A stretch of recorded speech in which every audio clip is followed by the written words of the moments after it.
I always believed that love arrives loudly, with fireworks, with certainty, with the kind of clarity people write poems about.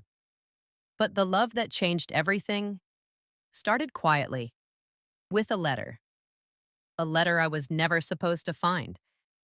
It happened on a rainy Wednesday morning. I came home early from work because the power in our office went out. When I walked into my apartment, I found an envelope tucked under my door. No name, no address, just a single word written in soft, careful handwriting. For you. I didn't recognize it.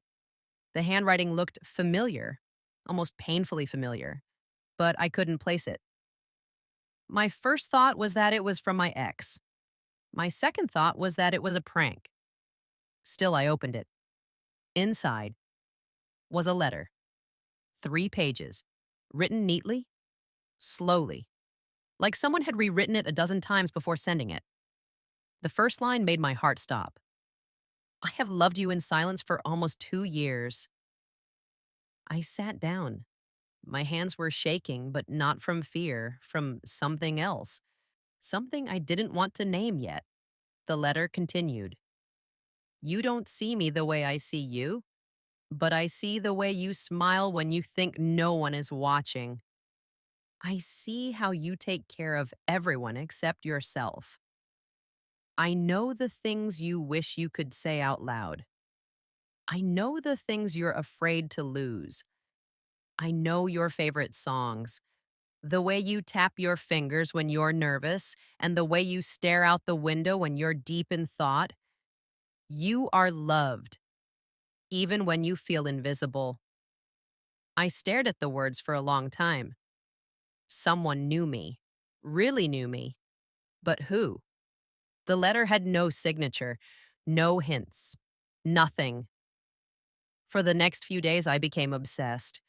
I looked at everyone differently, every friend, every coworker, every neighbor. Who would write something so gentle and not sign their name? And then, a week later, I received another letter. This one was shorter, only one sentence. If you want to know who I am, meet me at the old bookstore on Friday at 6 p.m. My heart dropped. The old bookstore was where I always went whenever I felt overwhelmed. It was my quiet place, my safe place. Whoever this was knew that. Friday came too quickly. All day, my stomach felt like it was folding in on itself. By the time I reached the bookstore, my hands were cold. The bell over the door chimed softly. The air smelled like paper, dust, and memories.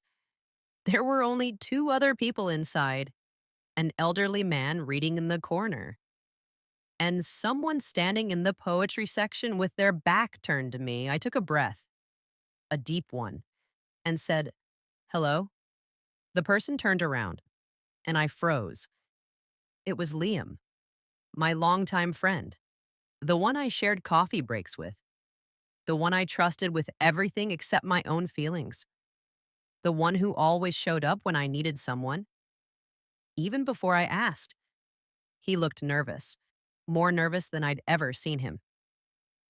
I didn't want to scare you, he said quietly. I just didn't know how to tell you what I felt. And I thought if I said it face to face, you would run.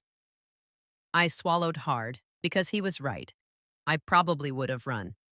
But standing there in that little bookstore with the rain tapping against the windows, I felt something settle inside me, something warm, something honest. I read your letters, I whispered. He smiled just a little. Yeah, I hoped you would. I didn't know, I said. It was the only thing I could say, the only thing that felt true.